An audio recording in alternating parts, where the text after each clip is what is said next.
Good grammar and spelling.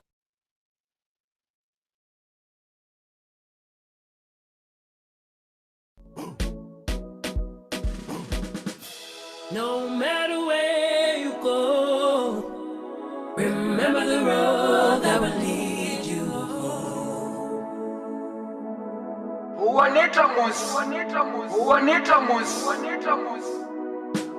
No matter where you go, remember the road that will lead you home.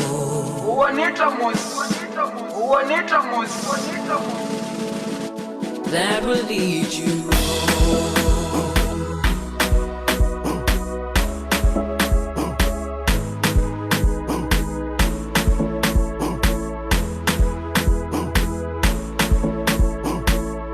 That will lead you home.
No matter where you go, remember the road that will lead you home.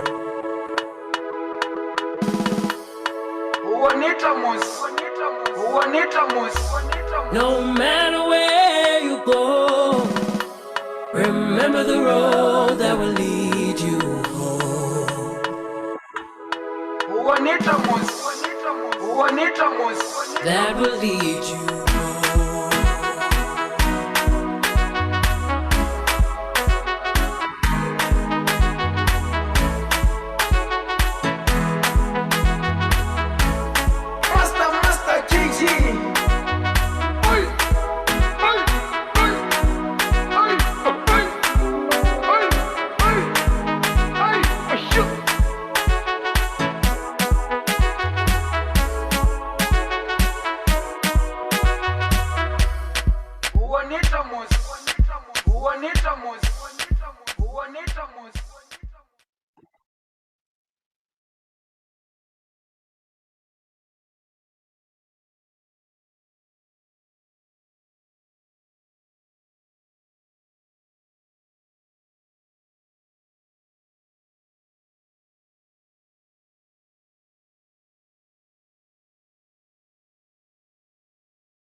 face turned to the sun.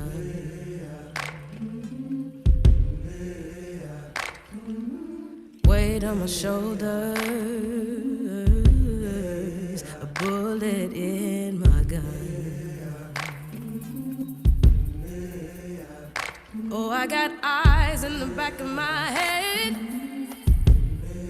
just in case I have to run.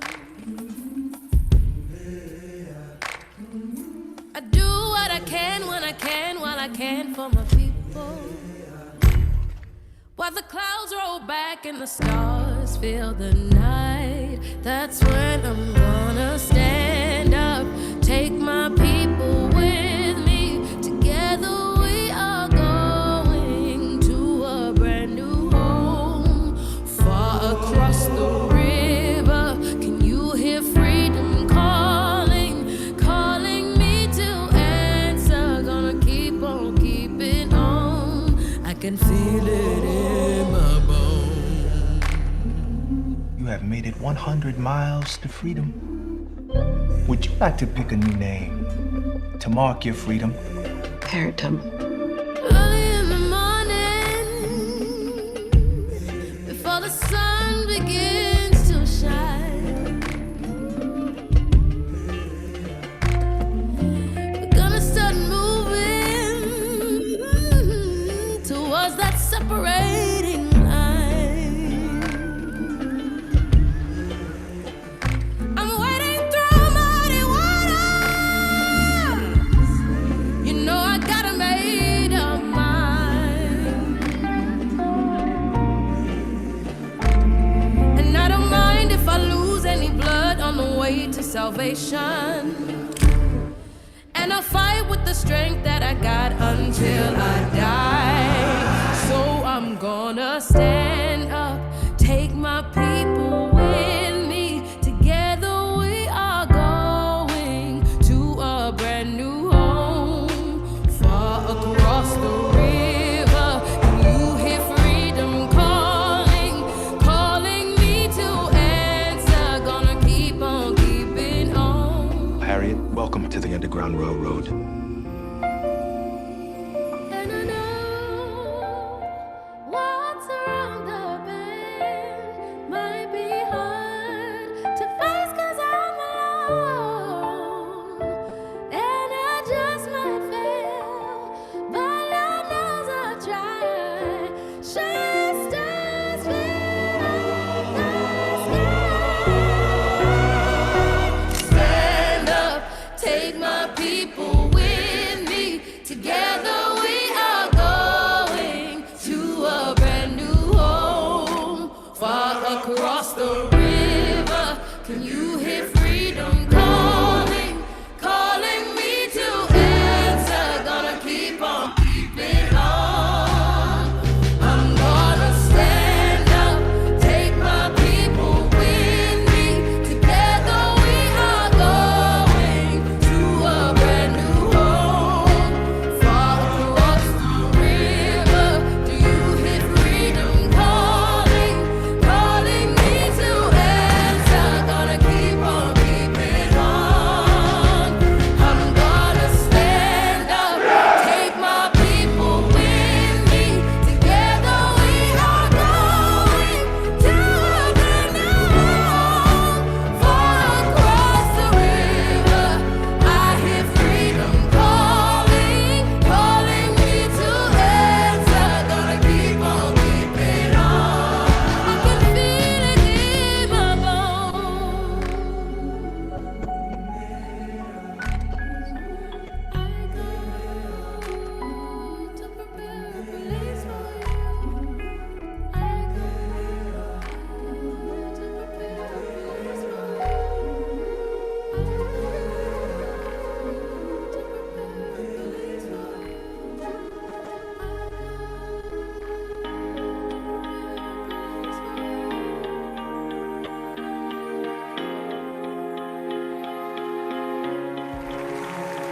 Everything I have, everything I own, all my mistakes, man, you already know. I wanna be free. I wanna be my face turned to from Senegal, West Africa, to St. Louis, Missouri. Thanks to Catherine Dunham for giving my pops his glory. He came down with his drum and a dream to change the world in a free, uplifting world. And that's all he ever wanted. Mom came a little after, gave birth to my brother. And then all of the pressure made them fight one another. You see, the pain will never last. Did the best with what they had. He knew the world was out for grabs, and he searched to find his freedom, freedom, freedom, oh, freedom. Everything I have, everything I own, all my mistakes, fam, you already know. I wanna be free, I wanna be free. So I searched to find my freedom.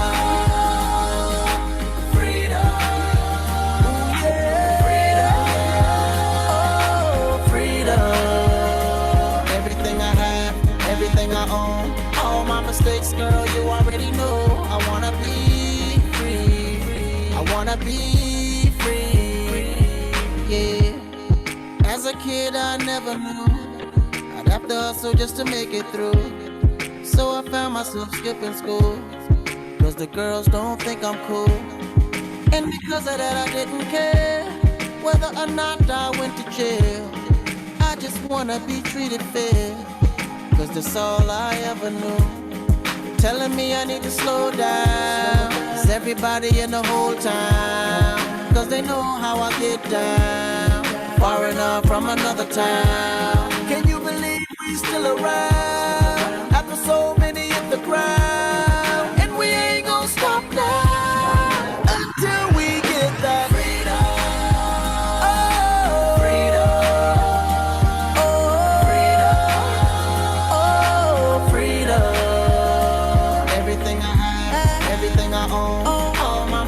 Fam, you already know. Yeah. I wanna be free, free. I wanna be free. Won't stop till I find my freedom, my freedom, freedom. My freedom, freedom. Oh, freedom. Everything I have, everything I own, all my mistakes, girl, you already know. Yeah. I wanna be free, free. I wanna be free, free. If you wanna be free in the land that's drug free, put your hands up, put your hands up. If you wanna be free from all your misery, put your hands up, put your hands up. If you wanna be free with plenty money, put your hands up, put your hands up. If you wanna be free, just praise G-O-D, put your hands up, put your hands up. Freedom.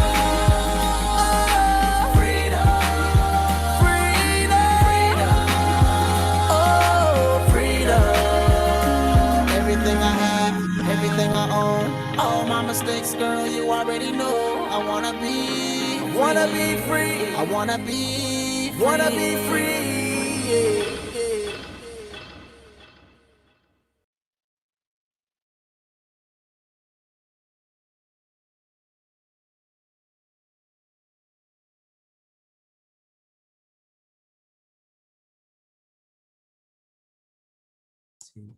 Good morning, everyone. Good morning. Nah, good morning. Morning, Joe. How are you? How is everything? We are good. Thank you so much. Can we start now, or we continue?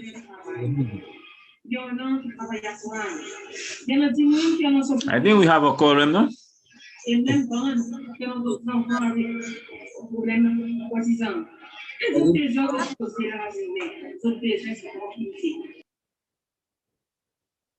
Irene Ngao, Justin, are we ready?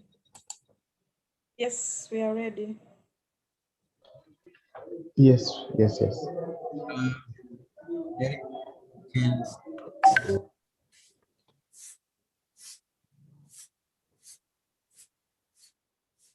I'm trying to make a presentation Okay, here you are. Yeah, thank you, Joe. Good morning, everyone. Good morning. My name is Irene Liborius. I work for ESAF. Welcome to the session. This is session 2. Will be led by ESAF. ESAF is Eastern and Southern Africa Small Scale Farmers Forum. We are within 16 countries, 6 countries in Eastern and 10 countries in Southern Africa.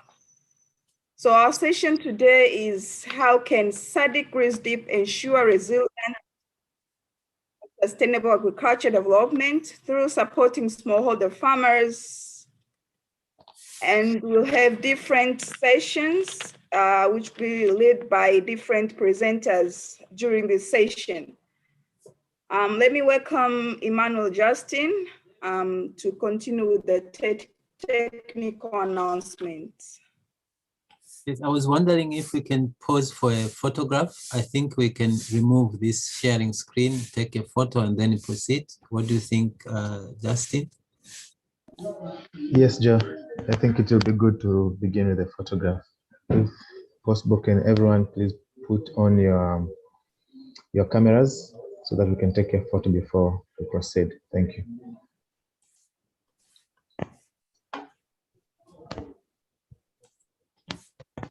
Yes, Michael, Siao, Maswati, Rasa, can we please, all of us together, put our cameras on? Thank you. Believe I see you, Esther.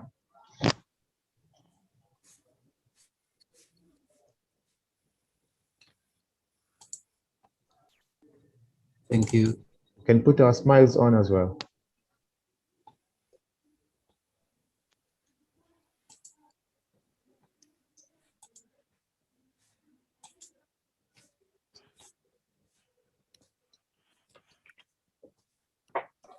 Yes, thank you very much. I believe we are all at the areas where there is a stable network so that we can participate well within this session.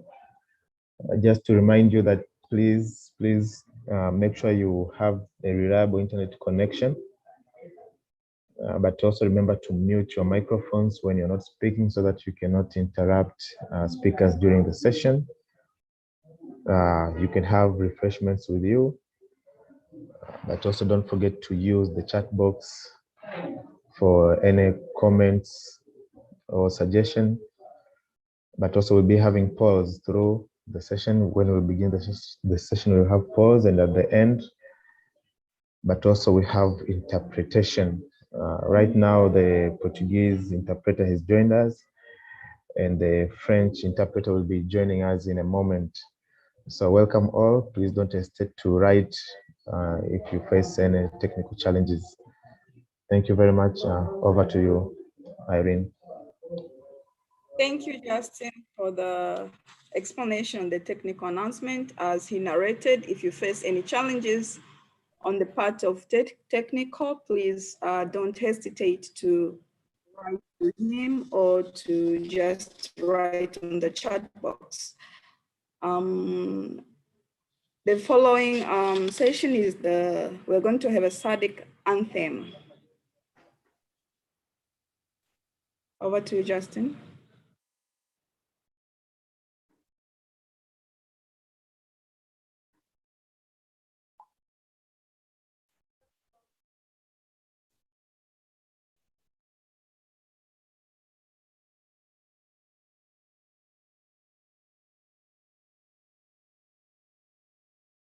Can't hear the sounds.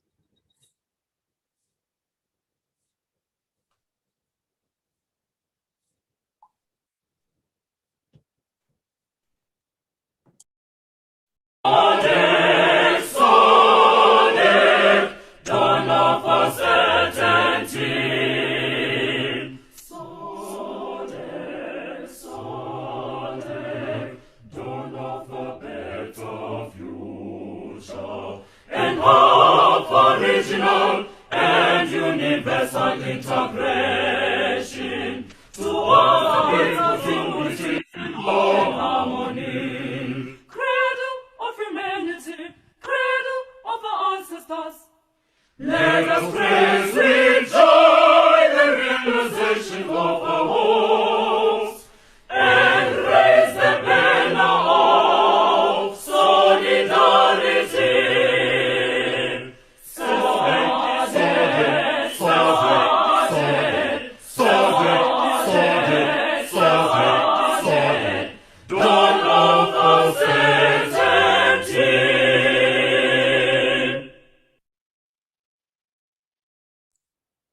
Thank you. Is dawn of our certainty. Let's now move to the polls, Justin. Thank you. The first poll is about the RISDIP. The question is, have you heard about the new SADC RISDIP before? Yes, no, I'm not sure. Let's kindly vote. How do we vote? You just click an Answer. option between yes, no, or I'm not sure. Then you have voted. We have 30 seconds.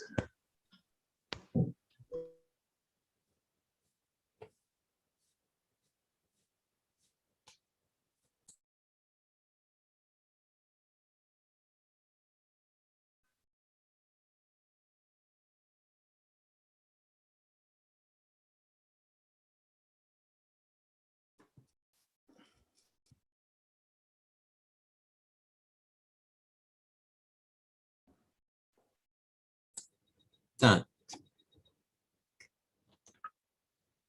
So 61% at least we are aware, no 22, and then 17% not sure. Are we done with the? We have the second one. Let me.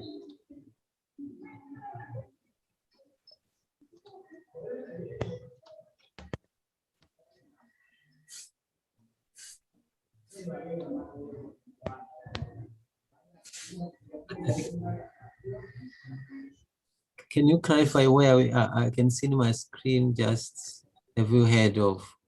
Yes, here are the results. I hope everyone can see the results. Have you heard about the new SADC RISDIP before? 58% said yes, 26% said no, and 16% are not sure. So 11 people, yes, 5 people, they have not heard of the SADC RISDIP, and 3 of them are not sure.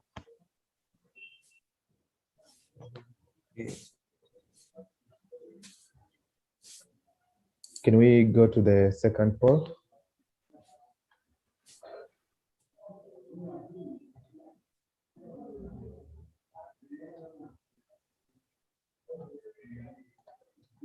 And this is about participation. Did you participate in the process in your country? Yes, no, or I'm not sure.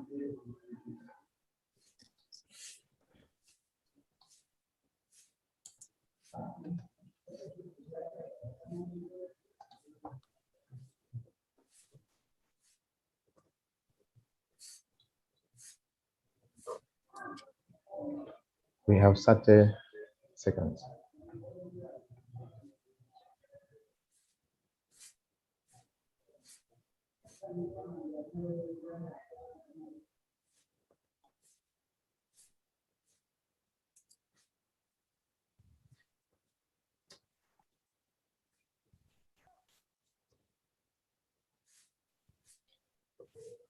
Six people have not voted yet. Kindly vote.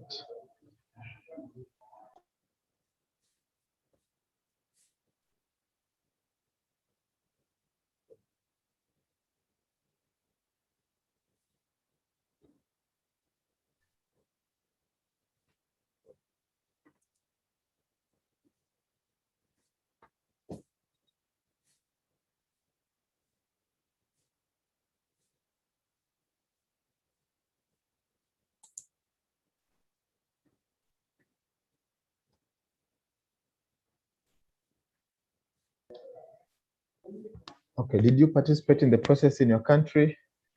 7 people, which makes 32%, said yes. 14 people. Yes, our 7 January. Which makes 64, Oh. and 1 person, Yeah. which makes the 5% is not sure. Over to you, John. Oh, okay. Thank you. Can you mute? Can you hear some voices from the people? So in summary, Justin, can you summarize in terms of the poll?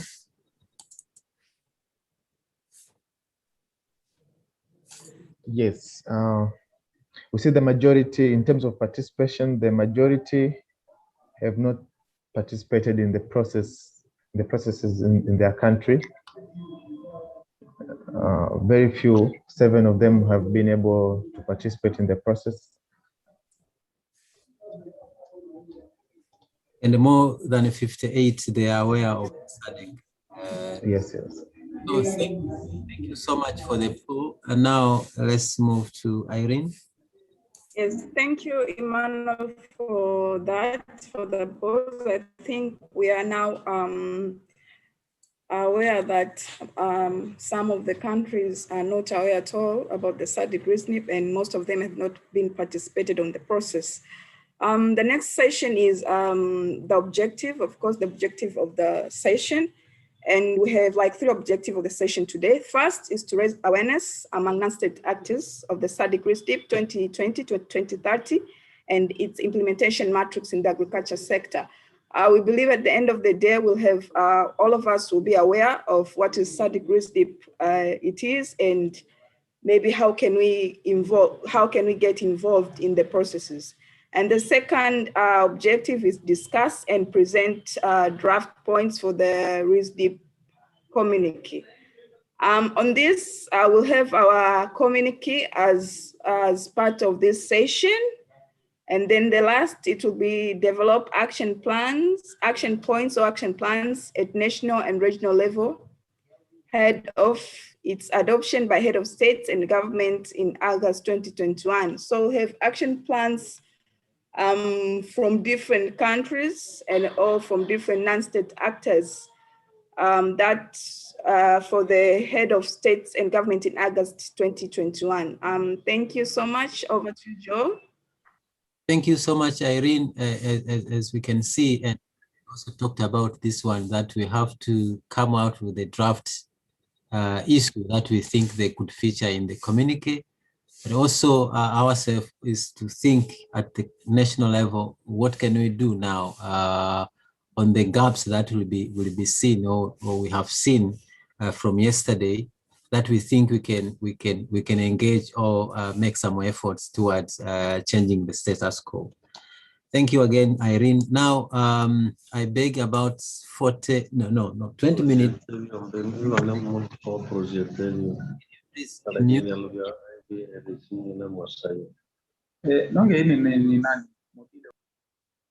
yes, so I will be quickly presenting about the SADC RISNIP, and this is the presentation in terms of our topic is how can SADC RISNIP ensure resilient and sustainable agricultural development supporting smallholder farmers. And this is basically basing on what is now in the SADC RISNIP. So quickly, I will just talk about SADC so we understand what is SADC.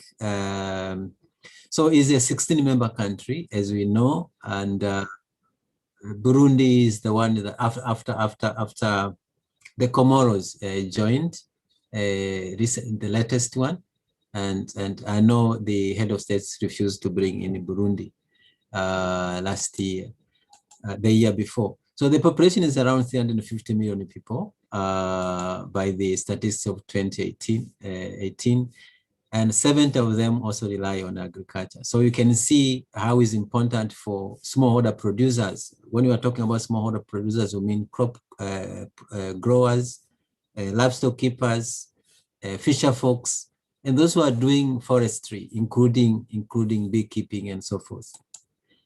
Then the GDP is 721.3 billion US dollars. And this is basically half of them is South Africa. And let's see now in terms of the total trade is 376, 807 million USD by 2018. But again, if you look at this one, you see that our trade is basically agro, on agro produce, but also is still very low at 16% compared to other, maybe 16% compared to other regions like Asia, that is about 30, and within the EU, around 60%. So we still have a long way to go from, let's say 16 to And that's why the RISDIP also is focusing on industrialization, but also infrastructure, but also agriculture, which is now elevated to be in the pillar 1. Yes, agriculture makes almost about 20% of the GDP, and also the funding is declining, and the food insecurity is still very high in SADC countries. The latest report shows that almost 51 million people are food insecure. And that's why we are here to discuss about the RISDIP. But we have commitment, as yesterday it was said, we have commitment as SADC at the global level, and we are also engaging, or we are committed to realize the SDGs by 2030. And with agriculture, we see the issue of no poverty, the issue of ending hunger, and so many other things like climate change, responsible consumption. And also at African level, we have the so-called African Agenda 2063, I think you know, and in particular in agriculture with the CADIP 2025. Is it 2024, 2025? And we'll have to check later. But we have 7 goals on this one. And number 1 is adhering to the principles, CADIP, by the involvement of all stakeholders. Number 2 is about spending in the agriculture sector, 10%. We see only Malawi was trying, but again is going back. And some countries like Tanzania, which had 5% allocated to agriculture, now is about 0.8% allocated to agriculture. And we have the challenge in terms of ending hunger and malnutrition in SADC. We are not on track on this one. And then only Uganda that is on track in terms of ending hunger, according to the report of Malabo. But also in terms of having poverty and grow agriculture by 6%. We are not growing agriculture by 6%. We are not, because we are not investing much in the agriculture sector, or maybe we are not investing in those areas that could bring return. Tripling intra-African trade, as I said, our trade is basically agro at 16%. We need to reach the Asian also at 30%, or the Europeans at 60%. Another is resilience. Almost no country, I think except Mauritius, I guess, that is allocating money specifically for resilience. So this is an area that we need to push as far as resilience, and our region is very much struck by droughts, and sometimes it's struck by floods and cyclones. And number 7 is about accountability, bringing all stakeholders, delivering reports all the time. And this study is doing quite well in terms of report. I think last year, only the Comoros didn't present their report on Malabo. So let's see how we performed in 2017. You can see 8 countries in SADC were on track, almost half of it. Maybe it was before the Comoros. You can see the flags here. But you can see who is number 1 in terms of the score, who is number 2, number 1 Mauritius, Malawi, Botswana, very good, Mozambique, very good, yeah, South Africa, very high, but this last year it went down, Seychelles and Eswatini. So Lesotho, Zambia, Zimbabwe, Madagascar, Tanzania, Angola, and DRC were not on track. As we see in 2019, how did we perform?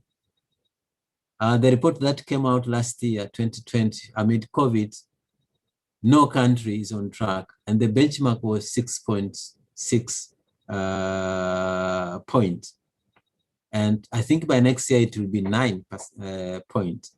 So I don't know if we're gonna move from green to red in terms of the Malabo. So we think that the region is still facing hunger. As we said, 70% of the population relying on agriculture. But again, the paradox is that the people who are producing are also hungry. Very interesting and shocking at the same time. And the food insecurity is about 50 million. So 50 million, you know, out of 350 million people is a large number that need to be looked at. but also we are not doing very well in terms of stunting and malnutrition. Look at this map, for instance, that came out last year in July, and the way how we are performing as far as malnutrition is concerned, stunting is concerned. DRC Congo, about 42%, almost half of the children are stunted. And another country is Mozambique, 42.3%. Madagascar is 41%. You see. So we need to do something really to make sure that we move. Eswatini is the least in terms of stunting, with only in 100 children, we have only one who is stunting.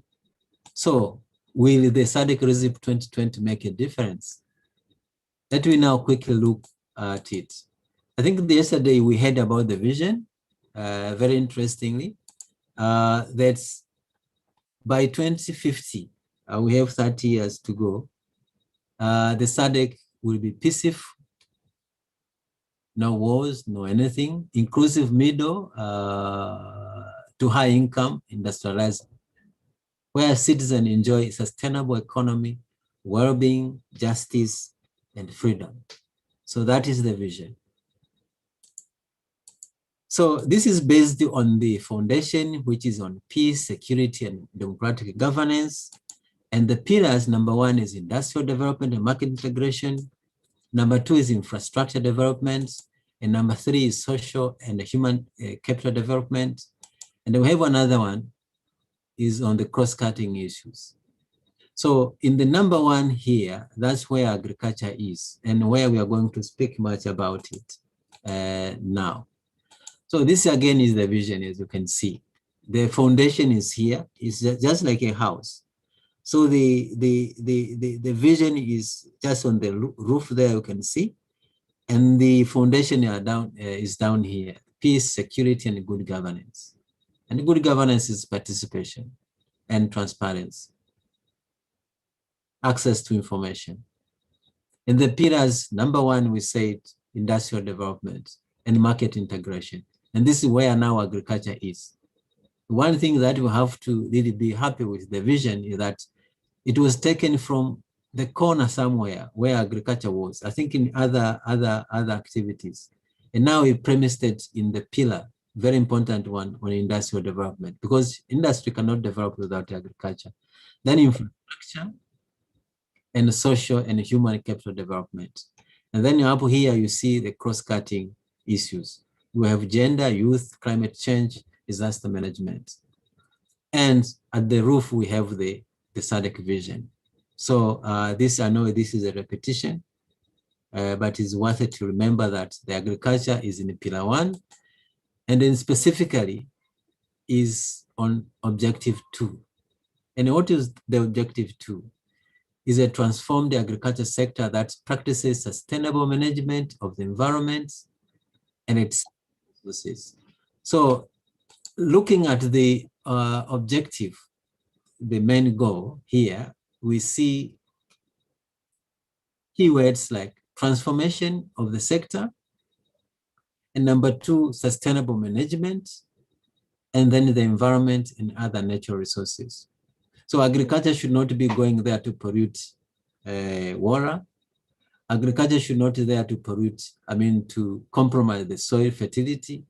Agriculture should not be there to kill the pests, which are very, very important in terms of the ecosystem, bee and other things. And we will see, now we have to start contemplating which kind of agriculture that can ensure sustainability, but also in terms of the environment and nature. So the outcome 1 is highly productive agriculture sector. That is in terms of production, maybe increasing the acreage, production per acre, and so forth, but also the quality. But number 2 is in terms of the access. Once we have improved the productivity, then you have to market, add value, market. And as I said before, in terms of trade, which is agro-based, we are still at 16%. Maybe if we add value, we'll move on and make sure that we trade among ourselves at a bit highest level. And now let me look at the outputs under this agriculture sector. Number one is the regional agriculture policy, which is to be implemented and monitored. And this is the regional agriculture policy. I think that was crafted in 2014 and approved in 2016, if I'm not mistaken. And then number two is on innovative. So research comes here, innovative agriculture production and agriculture products, conservation technology, which will be transferred to smallholder agriculture sector. So we are talking about innovation, but again, we are talking about conservation technology. So don't miss out that this is the key word in terms of ensuring sustainable agriculture, but also taking care of the environment and natural resources. Then it's talking about the early warning system, the news for food security strengthening. I think this has been very, very helpful. You can see even the information that came out this year about the famine in Madagascar. And last year in countries, many countries in Southern Africa, including Zambia, Malawi, Eswatini and Lesotho, and even South Africa. So this is very, very important, and they are going to strengthen it, including the vulnerability assessment. Oh, that's what I was referring to. The vulnerability assessment is the very key. And we as the SF, we are trying also to propose the same to take into account. So another output is on crop production and productivity in the region, and also the use of research, information, and technology, leading to assist producers. Another is in terms of the regional plant genetic resources. This is in Zambia. I think it's based in Zambia, if I'm not mistaken. And they are used for securing food and nutrition security, which we are looking forward to be promoted. We have been losing a lot of genetic resources, particularly in plants. So maybe it's high time to see with this malnutrition, with this stunting, which kind of genetic resources that can be researched and then returned to farmers for planting. Then in private sector participation, this is key. Wherever we produce, we need private sector in terms of value addition, but also again is recognition of farmers themselves as private sector, because private sector is something out of the public sector. And the public sector, we say, is the government. So the farmers are out there is private sector in their own right. Competitiveness to be enhanced at regional, but also at international standards, so that we can sell our crops, we can sell our fish, we can sell our meat. And maybe this is a bit controversial in terms of the expected outputs, is the transboundary movement and handling and use of genetically modified and living modified organisms. So there is a move in terms of harmonization, and probably we'll discuss and see what could be the position of this meeting. So what are the status now? The status. I saw Madam Penduini here. Maybe she could help me if the status is at ease in terms of the implementation. So number one, the indicative cost estimate at the regional level, they are almost completed according to the reports, probably by May, and it was discussed in the extraordinary summit in Malawi, in Mozambique as well. And also the costing of activity at national level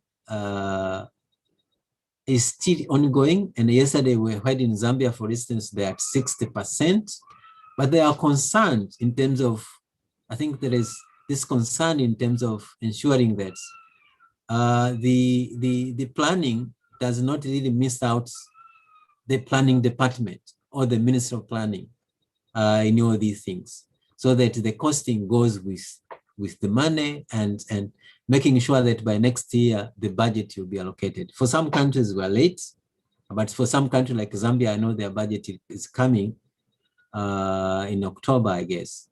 And for South Africa and other countries at the beginning of the year, next year. I don't know, we need to push for that so that not only costing is done, but money comes in. Then the final costed RISDIP and the endorsements in August 2021. And then the validation by the council in June 2021. And these are very tentative and probably they're outdated. And then commencement and implementation to kickstart upon approval of the implementation plan in phases. And then this is the key in terms of the SADC National Committee for implementation of the RISDIP in all 16 countries is under the formulation and the operational plan. Oh, this again is, is confusing. Look here, the status 2020-2030, and today is almost July, and we need to put in place the operational plan that starts in 2021-2022. Really, we have to be up there, and I don't know, maybe among the actions that we have to consider at the national level is really to start to engage the national committee to make sure that the costs, they put money, but also we put in place implementation plan, implementable. Because sometimes we can be ambitious, over-ambitious. Like yesterday when we were speaking, we saw the RIPE was costed at 1.6 billion, if I'm not mistaken. And the same even in East Africa, it was costed in billions. So when they went back and review, we say, no, this is unimplementable. So something that we are putting as costing and implementation really should be implementable at the end of the day. So what are the role of the farmer? At the regional level is engagement and participation in the thematic groups. And I recall during the making of the RISDIP, SATI organized a meeting somewhere in September, November 2019, if I'm not mistaken. And again, there was another meeting prior to the summit in Dar es Salaam, where some civil society also attended. But the challenge is we are not there at the beginning of the making of it. But no one to blame unless it's only ourselves to be blamed. Then what can we do at national level is through the National Agriculture Sector Technical Committee, which include crops, livestock, food and nutrition security, environment and climate change, but also disaster risk reduction. And then we can also be members. You don't wait to be served in silver platter. You have to go for it. We have to fight to be members at the National Committee. We heard from Malawi yesterday. It's a bit structured, but I don't know if it's costed with funding. We have heard of Zambia doing fine. They did study, supported by GIZ. So let them be supported by national coffers as well. And that's all in terms of the SADC RISDIP. Now we can move to the another area in terms of the general discussions, comments. Over to you, Irene. Yeah, thank you so much, Joe, for a comprehensive presentation. As he touched so many issues. He started with the SADC at glance, where he talked about the SADC commitments, and also he talked about the SADC countries' performance as per Malabo. He also touched on the SADC vision of 2050 and the RISDIP of 2020 to 2030.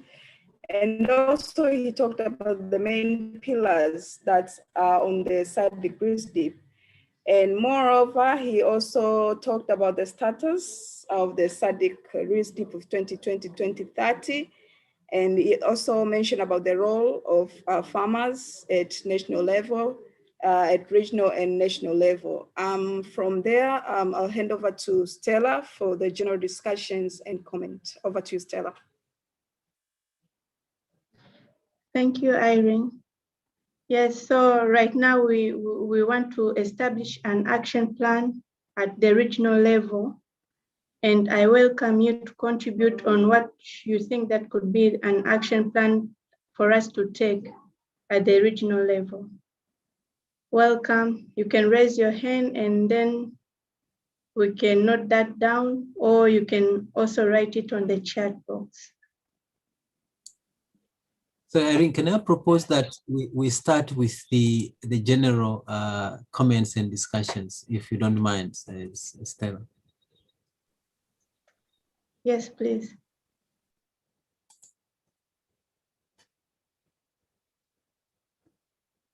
Yes, we hear if there are comments in the chat or general discussion and comments first before we move to the action plans.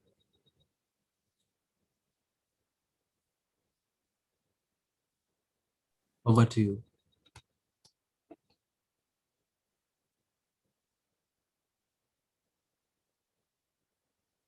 Yes, I think we have a hand from Simon. Simon, you're welcome. Please unmute. Thank you. Thank you. Thank you, Comrade Joe, for such a comprehensive presentation. I think it has helped us to know what has been happening and also what we need to be preparing to work on. So I'd like to thank you for this good presentation, Comrade. I think a comment from my side is that I'm just wondering whether there is an alignment of the continental policy frameworks with the SADC and also on a national level as well, because you will find that countries, they are not doing what they agree upon on a national level. I mean, on a continental level, as you've indicated, that some of the countries have actually regressed on eliminating hunger and also on allocating resources to agriculture. So that means if they fail to implement what they committed themselves to on a continental level, that means even on a regional level, they won't be able to do what they are expected to do. And it will be even worse on a national level, because that's why we still see many people who have to sleep without getting adequate and nutritious food.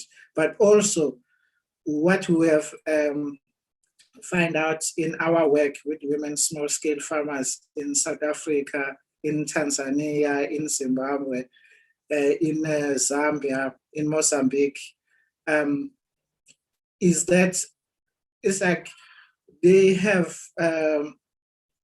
they are working on producing food for their households and also to sell the surplus, but they are not getting the assistance that they need to be getting from their governments.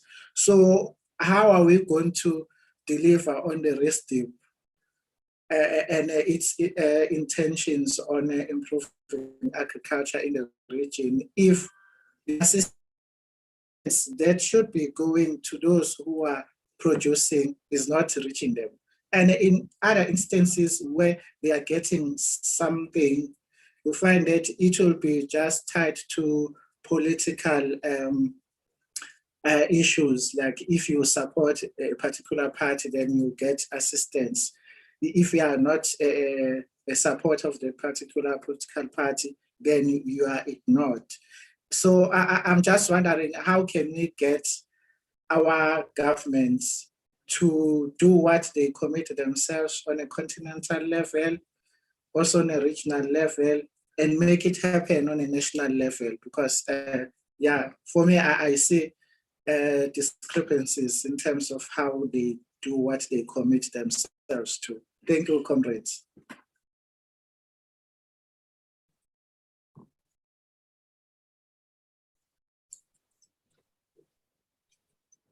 Yeah, do we have any other person maybe in the chat? Erin, can you read? Hello? Yes, we have Antonio. Antonio, you're welcome.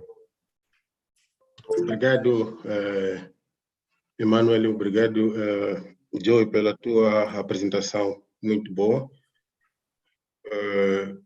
Eu penso que o que nós temos que pensar no RESDIP, como transformar esses planos regionais, mas também pegando o que são as prioridades dos pequenos agricultores, porque o que vê é que os pequenos agricultores têm muitas dificuldades, principalmente no acesso a sementes de qualidade e a assistência técnica por parte dos extensionistas.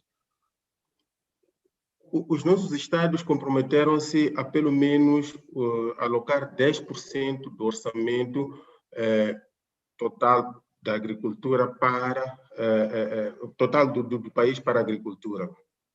Mas esses 10% como é que estão sendo usados? Possivelmente, se alguns países alocam os 10%, estão a ser usados a nível central e ao nível de compra de materiais informáticos, viaturas, para o processo de instalação ao nível das sedes dos ministérios, e esse valor não se reflete na melhoria das condições de acesso a tecnologias e às sementes por parte dos pequenos agricultores. Então, como é que podemos, a partir da base, fazer um plano que vai alimentar o plano nacional e vai alimentar os planos regionais? Porque não vale a pena estarmos a discutir questões de planos regionais se ao nível do pequeno agricultor não se faz refletir os valores que são alocados para a agricultura. Obrigado. I missed the translation. Yeah, but I think I could understand some of the issues at national and regional level in terms of supporting others. I think you have been following up. Irene, I can't see. Is there anybody? Short one? No, we just have a comment from the chat. It's Maswati Dudu from Maswati is saying, this is very interesting and thanks so much for this eye-opening presentation. Our governments have made committing decisions in the past, mainly because of failure of holding people accountable. How is the non-state actor represented at SADC level on RISDIP to ensure participation and accountability? Good. Thanks a lot. Stella, how can we respond to this? Because this is a dialogue, this is an exchange. We are experts here. How can we respond to these three comments? Oh, yes, thank you, Joe. I was trying to check on Madam Pendulin, who is working at the SADC Secretariat, to help us comment on the same, but she has left. So I think we just have to think around the discussions around and figure out what is the way forward on the same. Thank you. Oh,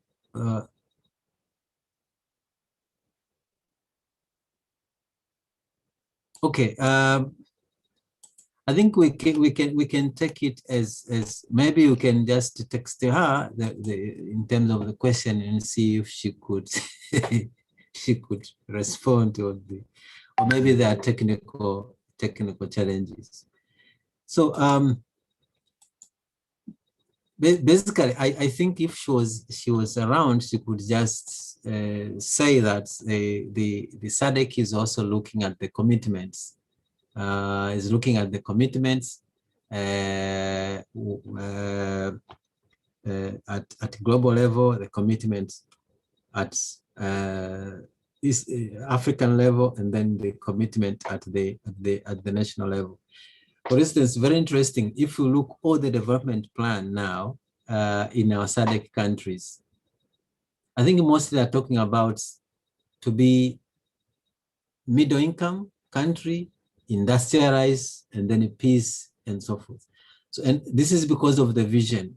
Some of them, if you look really closely, they are related from the global coming to the continental, going to the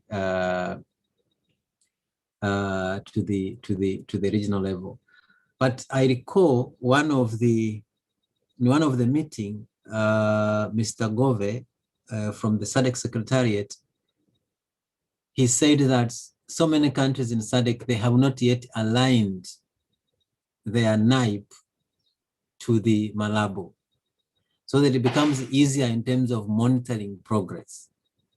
I can't recall how many countries now, but he said very few countries in SADC, they have already aligned their National Agriculture Investment Plan in line with the Cardiff Malabo agenda, so that when it comes to implementation and monitoring, it becomes so easy to say, where are we in terms of the implementation? But at the end of the day, is us to find a way of speaking aggressively sometimes to our government and say, hey, you have committed on this one, so you have to deliver. Even when you are talking of the SADC RISDIP, the assessment really show that there is challenge in terms of the complementarity between the national and the regional, no enforcement mechanism, sometimes no monitoring mechanisms, sometimes in terms of ratification of the protocols and the policies is challenged. Out of 53 by 2019, only one that is adopted, and about 11 that are signed. So there are challenges as far as implementation. But this, the offer for civil society and other non-state actors is offering an opportunity in terms of pushing them to realize those goals. I don't know who can respond to Mr. Antonio among ourselves here. If there is anybody who would like to respond to the comments and questions from Antonio. Maybe someone who was following up the interpretation. And it's not bad if Antonio decided to answer himself, because sometimes we can ask you ask a question that you know, or you comment something that you know. Maybe this time you can do it in English, Mr. Antonio. And Stella, have you contacted Madam if she's around? She's saying that she's attending an equally important session like this one. And Okay. yeah, she's late by 20 minutes yet. Okay, can we see who can have anybody here who was following up the comments by Antonio? Please go ahead. Beatrice.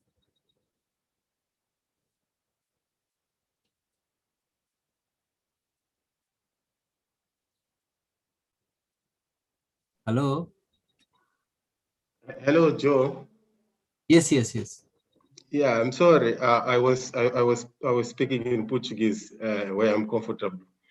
But my comment was, and my question was around how we can integrate the plan from the local level and feed the national to the regional level. As we know that our countries are committed with these policies, this regional and continental policies. So, but when we come to the ground where the smallholder farmers are not being assisted technically by extension, because the ratio extension farmer is very high, and the access to local seeds, quality seeds from the farmers is not very well. What can we do to transport this information from the bottom to high level? Because what I know is that it's very easy to talk at high level, but to transform these policies understandable for the smallholder farmers, the people who are producing, is not so easy. Even the planning is not done from the bottom to feed these national and regional policies. So what can we do to align this planning process? And what can we do as we commit? For example, Mozambique has declared that 10% of the budget will be directed to agriculture. But how can we assess this budget allocated to agriculture to the productive sector, not to make sure that the ministries and directors have a nice cars, as their office well furnished, because 10% is the minimum, but how they are conducting this amount to the process of producing food to have the people improving their livelihoods and improving their food security. That was my question. Thank you. Good. Thank you very much. Anybody to respond in terms of the Senate element of the planning? Can anybody please respond quickly? And probably we might put it in terms of the action plan or in terms of the communique. That is not just about regional, national, but we need also to consider from the district level, at least through the nation to the regional level. Anybody please? Anybody to respond? We are all experts in all these things. Can you raise up your hand and then respond?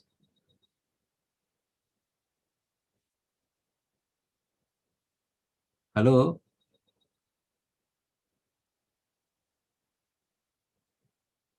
Dade Hadebe.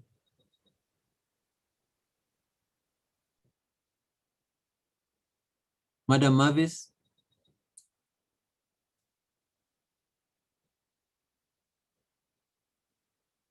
Simon? Yeah. Yes.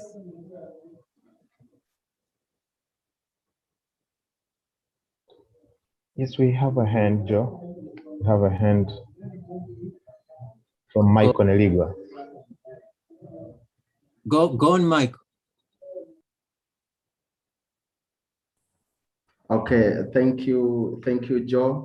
And actually, I would like to contribute with regard to the comments that have been made by Antonio. And in my own opinion, I think that how can we push our nations and various levels of these authorities to make sure that they implement the various agreements that have been agreed, including the Malabo. I think what we're supposed to do is to have an everlasting advocacy activities at all levels, from the grassroots to the district, regional, national, and I think regional. And actually in this aspect, solidarity with different movement organizations of related to farmers issues. Actually, we need to have a strong solidarity so that we can push the agenda, because to push the decision makers to implement these agreements is not an easy task, and that won't come easily. And what we're supposed to do is actually to continue pushing. It may not come easily, but at one point in time, actually we'll be there. And we have to be aware that if the share is not, if the agreements are not actually effected as agreed, that means the share goes somewhere else And perhaps there might be other groups that are pushing harder than us. That's why they get their share. So it is up to us to make sure that we make similar efforts or more than that to make sure that we get our share or even exceed the share that has been agreed. So thank you. That was my comment. Excellent. Can you remind us again your name? My name is Michael Neligwa from Mviwata. Oh, perfect. Thank you so much for those wonderful interventions in terms of the activity, in terms of the solidarity. So because of time, I think we have about 25 minutes. Now, let me hand back to Stella and Irene, please. Over to you. Yeah, thank you, Joe. But we had a hand from Simon. Maybe we give you like half a minute on the same to respond on the same. Go on. Will you please unmute your, yeah. Thank you, Comrade Irene.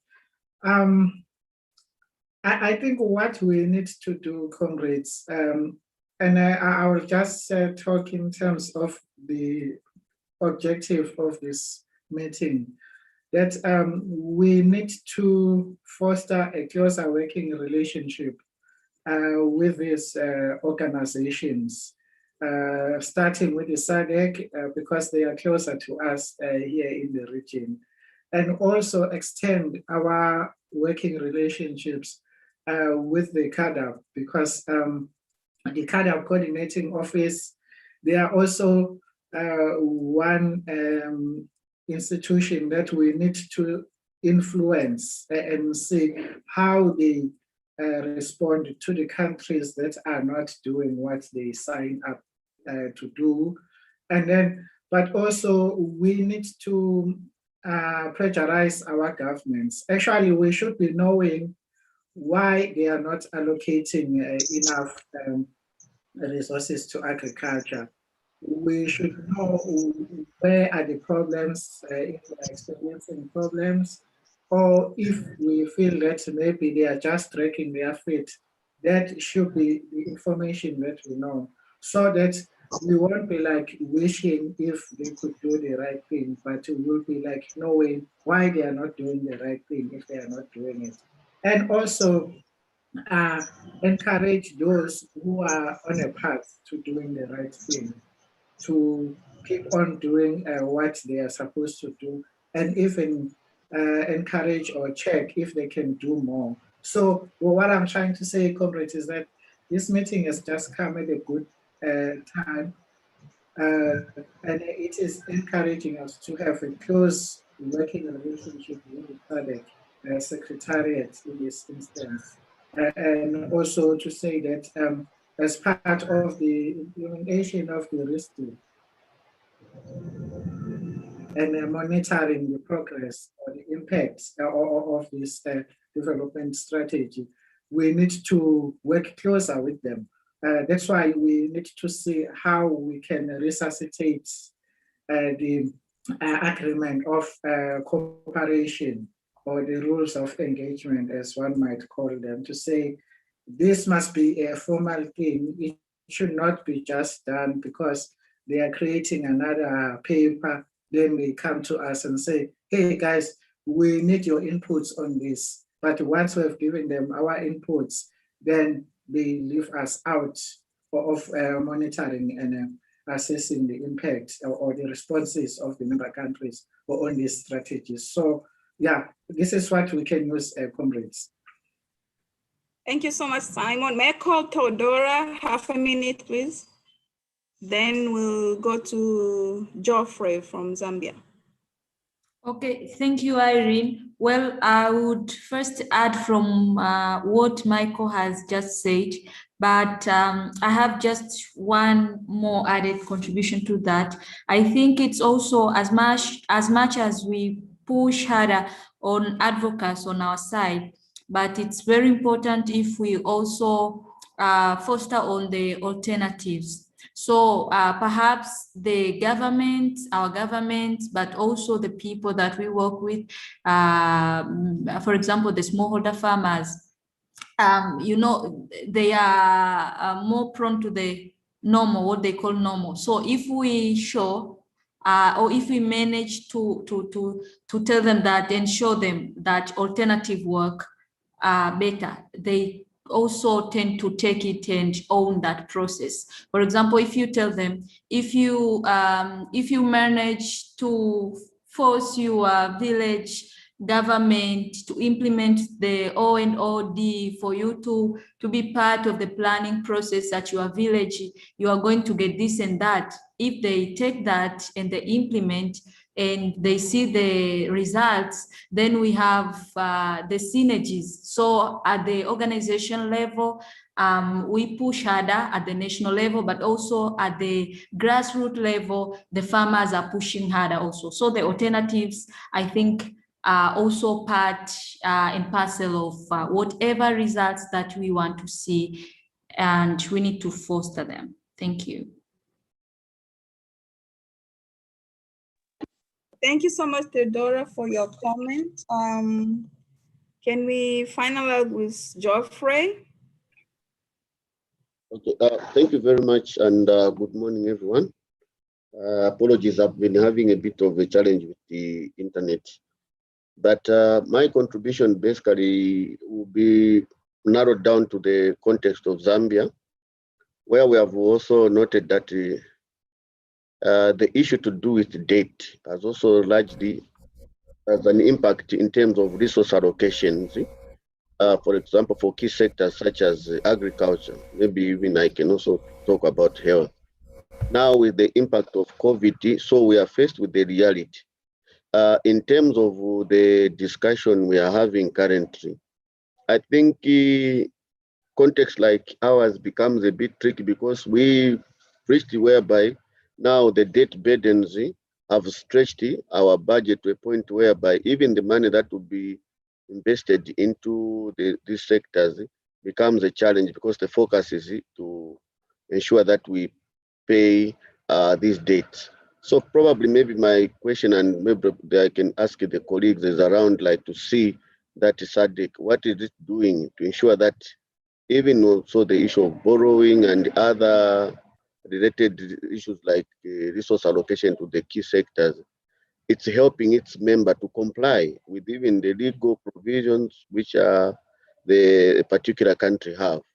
Of course, the issue of participation of key stakeholders such as the smallholder farmer is key, because we have seen even the little resources, for example, which is available in our context, we find that it's going towards this FISIP, which is more politically motivated.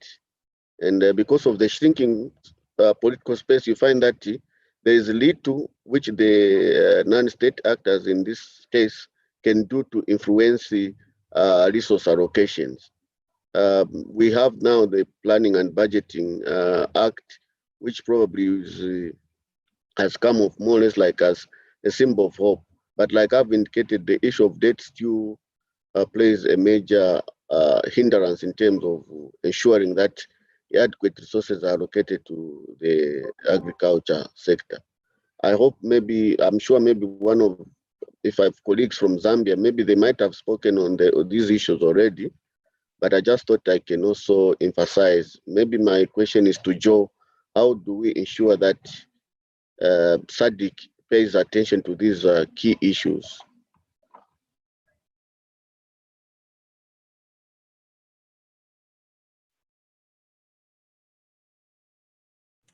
Thank you, Geoffrey. Over to you, Joe.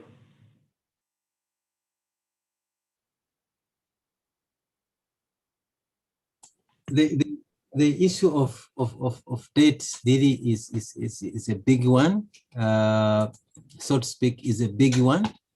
And when we have COVID-19 again, every effort now will be channeled toward COVID-19. And that's why we say the national cake is something that we have to fight for. It can't come, it's not easy, it's not coming easily. And yesterday I was very happy for the contact person from Malawi and Zambia as well, and Zimbabwe, by welcome, we are ready to work with you, because sometimes their hands are tied they can't really go and critique sometimes openly and confront the government as the Minister of Agriculture, because the Minister of Health is saying we need a big chunk of the budget to fight this pandemic. The business community comes there and say, we need a bailout, we need a stimulus. We can't function. Take it wherever you want to take it. I was reading today in terms of the budgets in South Africa and the challenges that are there in terms of the response. You know, a national cake is something that we have to fight for. Just like at home, you know, priority are so many. So everyone comes and puts ideas there. How can we move forward out of this? So I do agree that we need also to forge solidarity with people who are fighting, or the issue of debt, because debt servicing, you know, you can't eat. First, you have to make sure that you have apportioned something to pay the debts, and the rest then you plan for your internal utilization. So I think these are the issue that's when we are demanding for the increase of the agriculture sector, we need also to say maybe asking the international community in terms of rescheduling the dates, and number two, in terms of advocating for the expansion of the tax base, because normally in so many countries the taxes are the same, taxing alcohol, taxing cigarettes, sometimes beverages, but I think there are out there other area where can be taxed moving forward, and the tax base becomes bigger, not just the government relying on payers of N, and then a lot of money coming from the some big chunk of development money again financed by the external funding, the donors or development partners. That's what I can say. But I think is a very important point to take into our thinking when we are asking or demanding for more agricultural budget. Thank you very much. Unless otherwise there's someone else who wanted to add some points. And I know yourself also, Geoffrey, you know the answer, but you know, you are just asking as a question. Over to you, Irene. Thank you, Joe, for the response. The next session is action plans at national and regional level. So what can we do at our country level on the implementation of SADC-RISDIP? I know we are from different part of Africa in southern countries. Therefore, as moving forward, what can we do on that? So I think I'll have to welcome each one from each country, at least to give us some points on the same. Let me start. I think I'll start with Malawi, and then it will go like that.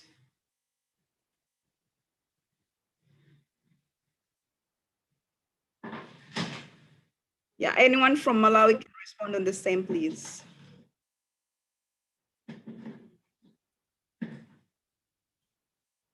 Or anyone from each country can respond on the same. What can we do moving forward? Okay, I can. Hello? Yes. Hello? I can hear you. Yes, I can hear you. Okay, yeah, I think the first thing is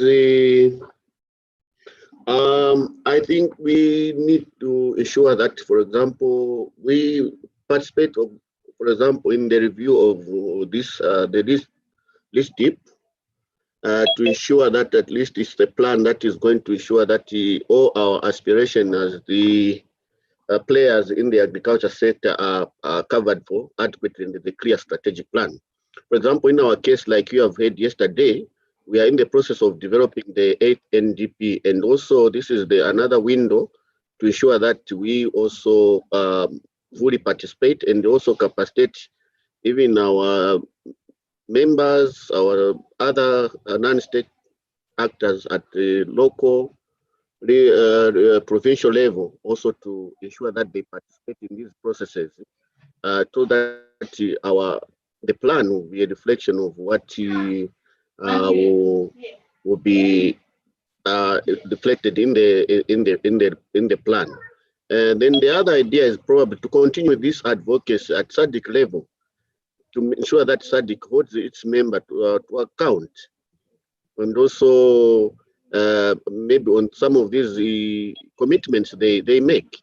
It's not just about signing, but they have to ensure that they always honor their commitment, and probably also bringing on board the largest constituency, for example, in our country, women and the youths, who are the majority. If they continue advocating, I think we can basically make an impact. I think in terms of the strategic plan, for me, these are some of the issues I can contribute from our context. Maybe Henry Singiri also, if he is around, he can contribute, he understands. I don't know how many colleagues are here from Zambia. Yeah, thank you, Geoffrey. Yes, can we have another country? We have a hand from Beatrice. Yes. Yeah, okay, thank you. I think for action planning, maybe I will see about 4 actions that I would propose. One, they would say that for us, either from farm organizations or genuine and state actors, we have had more leeway and discussion and maybe following through the CADEP and Malabo discussions even at country level, because there has been more awareness even within our constituencies on what this is and how best it can be aligned to the national development plans. So one key action in terms of mobilizing our voices and agency around RISDIP is also to create more awareness, especially at national level, for different non-state actors, so that the spaces of engagement, we can have more calls on the alignment, as well as following through the commitments as espoused in the RISDIP. That's one. Then the other one is to then ensure that if we map out the spaces of engagement, for example, when we were sharing yesterday, even for Malawi, you would notice that there are somehow, it was clear that there are parallel mechanisms that are also going on. So the danger with that would be that we would have either disjointed efforts that maybe may not necessarily be speaking to each other with the commitments that are there. So if we map out the different platforms of engagement and entry points in the discussions and advocacy around RISDIP, then would then ensure that those where we have targeted approach to those spaces of engagement, so that even when we're creating awareness, then we will also know which spaces do we need to invite either ourselves or to ensure that we have a seat at the table in those spaces to engage. For Malawi, especially for this year, we are at an advantage in terms of taking advantage of the SADC meeting that's coming, so we can have a well-directed approach as well to ensure that we develop our messaging, especially when we're focusing on the agriculture sector, because it focuses more on industrialization. So what does industrialization mean for us within the agriculture sector, so that when our messaging around it is well-rounded, so that when we're engaging with the different forum in the run-up to the SADC heads of state, but also the People's Summit, then the voices around our messaging around it are also well-founded in terms of having a targeted approach to that. The other issue is that I think there's now heightened engagement on the biennial reporting as well for countries. And for Malawi specifically, this is what's going on at the moment. So we can also ensure that we take advantage of those processes and ensure that the commitments that speak to Malawi are also outlined. So mainly it's the awareness raising around it, but also to isolate the spaces of engagement, mostly at national level, and then crafting out specific national and regional messages in terms of alignment and tracking the commitments to ensure that they are reflected in the monitoring mechanisms that are already in place, especially if there are parallel systems or there are parallel processes taking place. So those are the key things that I would do maybe share for now for Malawi. Thank you. Thank you so much, Beatrice, for the brilliant comments. Can we call upon another country? Do you have Zimbabwe? Anyone from Zimbabwe can respond on the same? Yes, please. Yes. Yeah, I think we have to come together, especially as farmers, raise up our voices, raise awareness in order for everyone to understand what SADC RESTIP means. During those gatherings, then we plan what are we going to do in this country in order for us, when we are going to a region, we will raise those points. I think we need also to involve smallholder farmers, especially. Thank you, that's what I think. Thank you so much, Team Zimbabwe. Lastly, can you have Tanzania, then followed by Mozambique?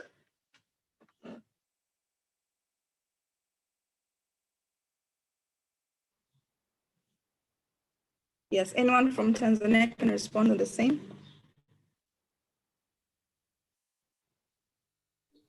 Okay, maybe is there someone? Okay. No, you can just proceed. I saw Michael's hand, then it went down. Okay, then Michael can come in.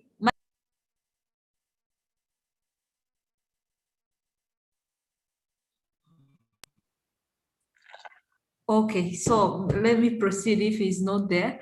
I think most of the actions that I would propose have been mentioned by some other participants, but also what Michael presented or contributed previously, I think count a lot. So we need solidarity, and in solidarity we need amongst the farmers organization, and but also as for example for us as part of the ASAF. So an injury to one should be an injury to all. We should reconsider the issues that are going on in Malawi, in Tanzania, in Kenya, and elsewhere as our own issues. So when they launch for any kind of campaign, we should also take it as our own thing for us to have that bigger impact. But also on the issue of advocates. So we need more advocates, and we need to be to push harder on the issue of advocates, engage with the relevant ministries, engage with the relevant policymakers and all that. And we need to do this at all levels, not only at the national level. So as much as we try to change issues at the national level, but also we need to change and push for changes at the grassroots levels. And at the grassroots, the farmers should be the base for that change that we want to see. So the farmers should own the agenda, and they should push for that agenda. So we need to have in place some mechanisms that will ensure us that we achieve that goal, that farmers own the agenda and push for the for that agenda, for the realization of that agenda. But also, I think it's very important that we all speak the same language. For example, as far as the SADC and the RISDIP is concerned, and all the commitments that our nations have been signing are concerned, we need to be very focused on what we want so that we don't have to be swayed away from the agendas that are coming in almost every day. So we need to be to have that consistency of the agenda. If we stand for example, for the push on the farmer managed mechanisms on seed, then let it be our agenda, our common agenda, and not like, okay, you know, we can mix the two, we can do this, we can do that. So we need to have consistent on whatever that we stand for. Thank you. Thank you so much, Deodora. I think we are running out of time. If there are other comments, can we write the comments to the chat box, and then we'll just compile all the comments from each country. Can I call upon Stella for the next session, please? Sorry, can you ask that we extend at least 5 minutes? What time are we supposed to finish? Because I think Antonio has raised the hand for quite a long time, and then we have Simon, maybe 1 minute, and then we wrap up. Oh, okay. Sorry. I think I didn't see your hand. Welcome, Antonio. And then be followed by Thank you, Simon. Irene. Thank you, Irene. Vou falar em português. Eu penso que se o intérprete estiver a ouvir, estiver a falar e todos estiverem a ouvir, eu penso que o que nós temos que fazer é harmonizar as nossas mensagens de advocacia, envolvendo não só os pequenos agricultores, mas também envolver os produtores de gado, bovino, ovino e galinhas e tudo mais, produtores de carne, os pescadores, para que as mensagens sejam todas levadas e direcionadas para alimentar os planos nacionais, assim como os planos regionais. E também, nas nossas mensagens de advocacia, temos que ter em conta todos os tomadores de decisão e também as pessoas que têm uma grande influência ao nível dos nossos governos, assim como ao nível da SADC e outras organizações que trabalham no âmbito da agricultura, como a FAO e outras organizações mundiais, o PB. Porque o nosso objetivo é que todas as ações sejam feitas de uma maneira conjunta e que levam a que o pensamento do nível local chegue até ao nível nacional, ao nível regional. Obrigado.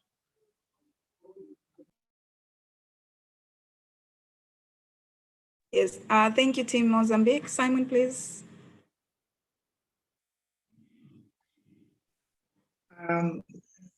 Comrade, I won't be long, as Comrade Joe indicated that I can just use 1 minute. I will start by saying here in South Africa, we are engaging with the small-scale farmers, first and foremost. That's our constituency. So, but I know that the country, we are having the National Agriculture, Food Security and Nutrition Strategy that is driven by our National Department of Agriculture, Land Reform and Rural Development. So according to this strategy is that our government has identified agriculture as one of the important sectors that we need to grow as a country. But I think the challenge we are having with the approach of government is that, yes, as much as they have allocated a lot of resources to developing agriculture in the country, but the farmers who seem to be getting this assistance, you will find that those are the farmers who are having large tracts of land, who are farming on a large scale, and also it will be commercial farmers who are farming for like big export markets. So But when it comes to the small scale farmers, we are struggling with getting the government to assist. But what they have said, I mean, the government, is that they are encouraging the farmers to come forward and apply for land that the government is owning, and that land can be made available to the farmers who are prepared to work the land to produce. So, and then this has been also requested to the provinces to see that it happens. So we are dealing with different provinces, and some of them are on track on doing this, but some they are still need to be like encouraged to do more. So I think in South Africa, we are engaging the government, the national government, and also the regional or provincial government departments, which is just something that we can even continue doing as part of the RISTIP.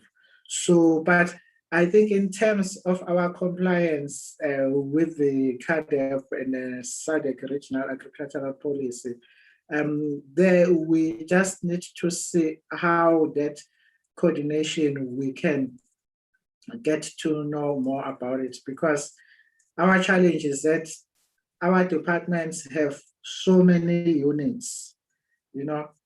Then you try to talk to this unit and then they will tell you that, no, this is the responsibility of another unit.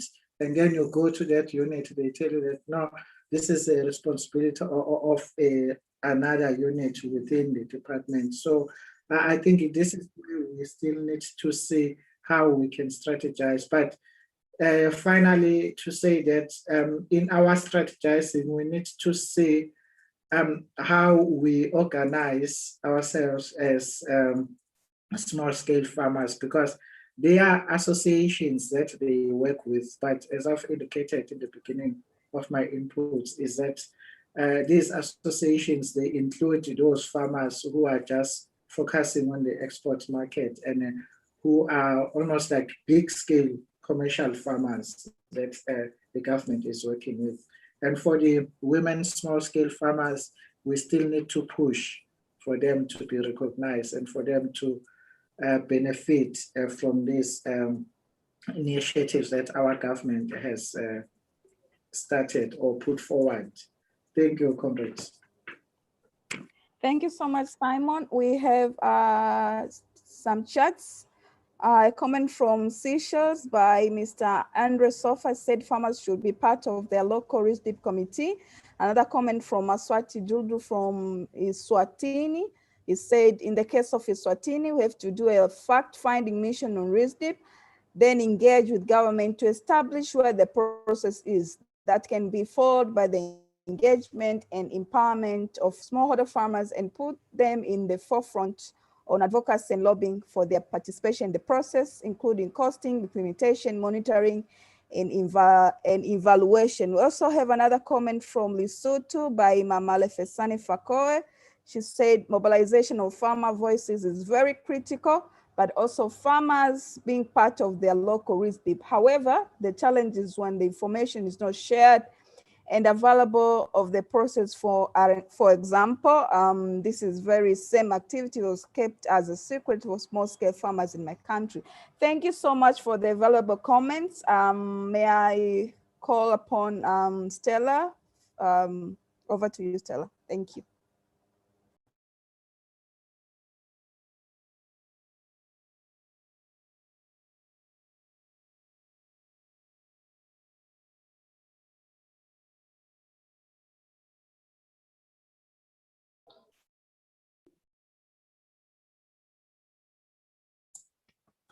Stella has some technical challenges, please. Hello? Yeah, yes.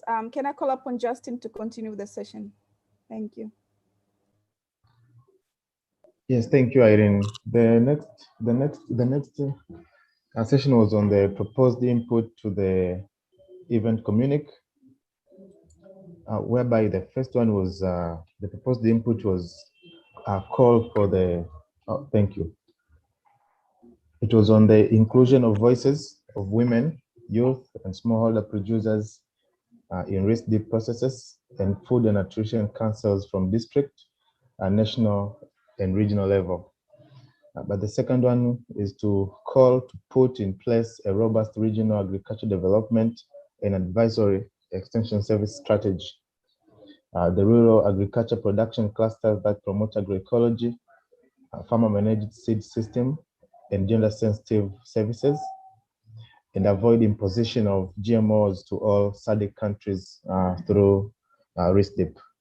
And the third one is call for increased funding to the agriculture sector in SADC member states and rapidly operationalize legally the stalled SADC Agriculture Development Fund, ADF, financed primarily by member states and others. Yes, thank you very much. Over to you, Irene. Thank you so much, Emmanuel. So these are just proposed draft communiques. So how can we blend and maybe adapt to the communique? And maybe if there are more comments on the communique, you are allowed to share them in the chat, or you can even send them via email. So we'll add to the proposed communique as highlighted by Emmanuel. From this juncture, may I call upon Mr. Joe Mzinga so that he can call our chairman of ESAF for the finalization of the session. Thank you. Thank you very much, Justin. Thank you very much, Emmanuel. I just wanted to ask if there is any quick comment on the proposed, this is the event communique, which will put into the overall. I know we discussed the issue of funding very much here. We discussed the issue of voices. I think something also was spoken from Zambia is the participation in the review. And then we thought that the is covering almost all the issues, agroecology, extension, GMO, is a bit a cocktail. But if we have any comments, you can just write in the chat, and also you can send an email, Justin, if there was an email there. So yeah, Joe, hello, Joe, just a quick one. Yes. Sorry for interrupting, but I think if you also going forward, maybe beyond this dialogue, if SAFED can convene a similar space where we come different countries and just reciprocate this same dialogue, but amongst countries, we just have more of a targeted kind of pushback on some of these issues we have discussed. I think it can be a very good platform. Thank you very much, Geoffrey. Justin, can you copy the link to the health so that we finish this one and then we move to the health very, very quickly? Can you put on the chat? And with that note, Justin, are you there? Yes, Joe. Can you put that one on the chat? Let me have a quick, if Stella is not there, let me have a quick poll in terms of the session, and then we move to the closing. We move to the closing session very quickly. Put that link there so that we can join the other group. And do we have the polls already? Yes, there is the poll, and the link is also coming. Okay, can we now evaluate this session? Was it helpful? Was it little helpful or not helpful at all? Just be frank. There are no names here. And probably we can write in terms of how can we improve this in the future. We have 30 seconds.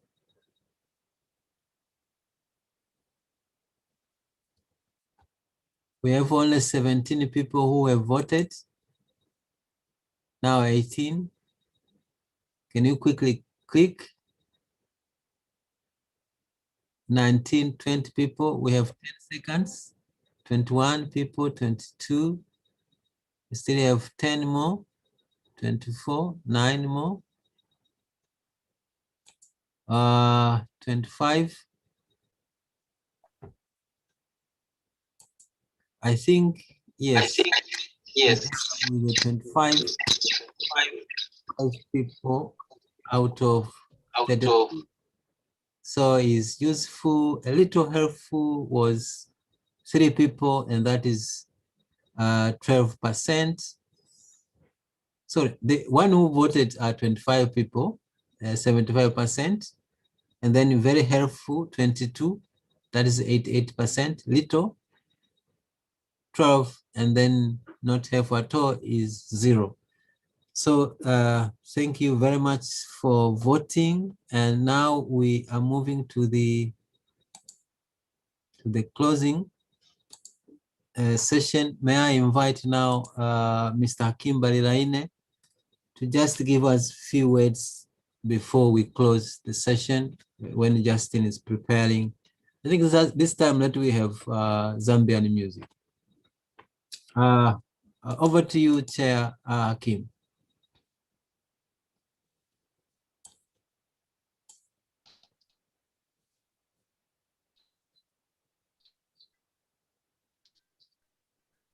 Can I know that if he's in the chat? If he's not there, we can move to Mama Lefesane.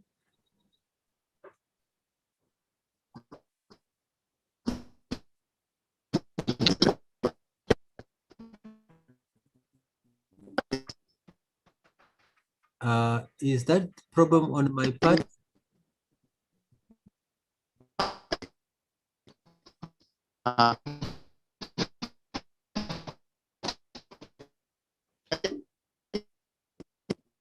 Well, I think the network is not responding well. So, Justin, if you can write that we can't hear, then let's invite Mama Nefesane if we're there.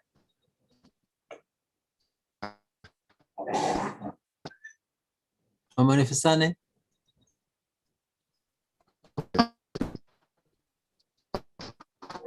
You have good connections there.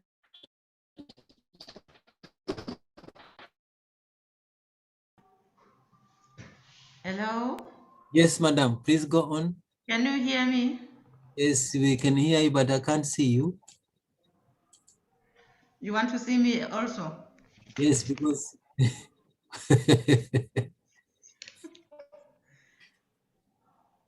good. Karibu. Good morning, everybody. Let me take this, thank you, Joe, for giving me this opportunity to, I think Mr. Kim is back. No, He's delegating his responsibility to me now. Okay. I would like to thank everybody for your active participation in this session, which I think it was very useful for all of us, especially the inputs we have received from different countries and different people who participated in this session. And I think and hope that whatever has been discussed today in this session, we are going to take it forward as small scale for us to make sure that it is implemented in our respective country. We become part and parcel of our RSDP national committees as small scale farmers, so that our voices are taken care of, because if you are not part of that, it's not going to be helpful. Also, we are not going to be heard by anybody. In those few remarks, I'd say thank you very much, everyone, and thank you, Joe. Back to you. Thank you, madam. Thank you very much. Stella, do you have anything to say before we close? You had technical challenges? Yes, my internet bandwidth was low. Thank you, Mr. President. Okay, thank you, everyone, and have a nice in East Africa, I think is lunch. In Southern Africa is breakfast. And thank you very much, Mama Rifusane. You are ready for everything anytime. That's very good. Thank you everyone again. We are invited to continue with the dialogue. I know Irene, can you remind us of the time?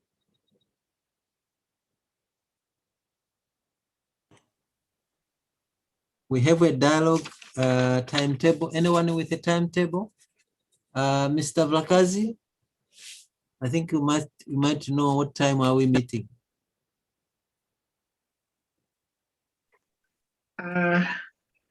I'll just double check, comrades. So don't miss out that last session for today. And thank you very much again. And good morning. Good afternoon in East Africa. Good morning in Southern Africa. Thank you again, Kambani Hadri. I don't know if I can pronounce that. Thank you very much again.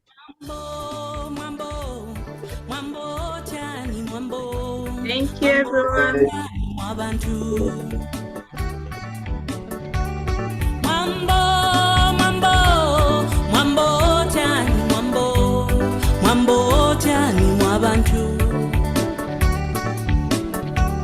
Nupempako maki, nipenko ni maki, osegulila mutima mwake uyu muntu.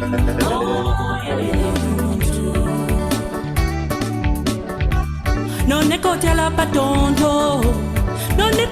patonto vakuganiza, oh yelele uyu muntu.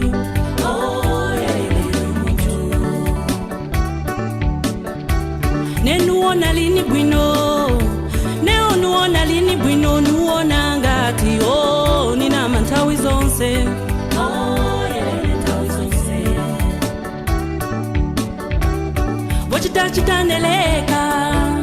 Vochitachitaneleka nzelu zonse, nuikatyala pali uyu mwana lume.